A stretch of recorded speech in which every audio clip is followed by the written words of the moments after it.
add in like a compound sentence so that that could become more complex and more interesting. You could also add in more adjectives to describe maybe the book that you're reading. You could add some more and add multiple when you're addressing it. And then you can talk about how else your teacher might have felt because of what you did for reading. But that sounds good. Okay, so when you are doing the revising and editing process, that's what I want you to focus on doing. Okay? Yeah. Okay, great. Okay, Renee, let's hear your story. So, so, um, let's make slime. So when I'm making the slime, I will need to use glue, activator, and food coloring. You'll also need a bowl so that it doesn't get on the table. Well, first you need to add glue, but before you start, you should add activator so then it'll be less sticky when you're mixing the slime together. After you add the glue, you can add activator. The activator makes it less stickier. And if you want to add food coloring, you can.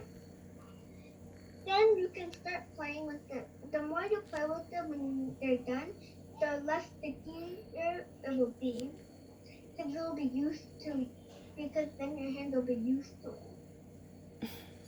Then when I want to put it on the table, I start stretching it out, but it's still a little sticky, and then it gets everywhere. The first thing that goes on is my clothes.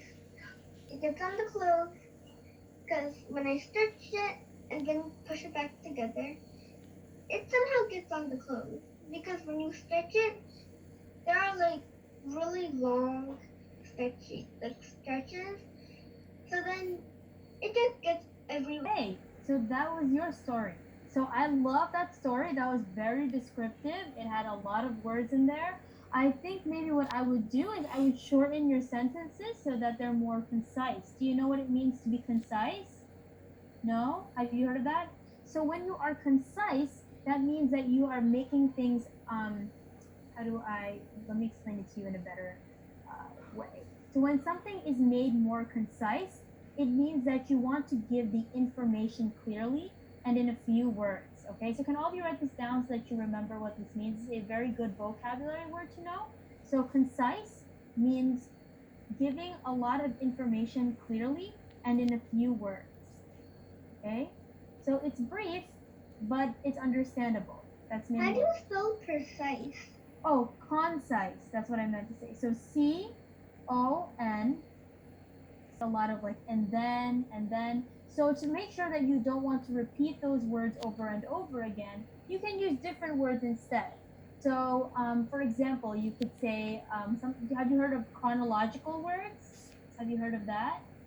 No? So chronological means in order. So for example, you could say in your essay, first I did this, second I did this, third I did this, then I did this, finally I did this. So you can use words like that so that you can structure your paragraph in a more concise way. Does that make sense? Yeah? Okay. So that's kind of what I would want you to do so that you could just revise it a little bit better. So for your revising and your editing stage, I would like you to focus on trying to make it a little bit shorter, but more concise technically. So you want it to still be very understandable, but in fewer words. Okay, does everybody get that so far? Yeah? Okay. And also let's limit it to 5 sentences so that then, we don't have to, it doesn't have to be too long. Because if it's more than 5 sentences, that would probably be more than a paragraph, right? So we don't want to go to more than 5. So write out your full sentences for this, and I want you to use the edits that I gave you. So Eric, do you remember the edits that I told you to do? Yeah? And then Renee, you know the edits that I told you to do? You got it? Yeah? Is it like the grammar and the punctuation marks? Yeah, so what I want you to do for yours is to just shorten it a little bit, right? Did you write all those words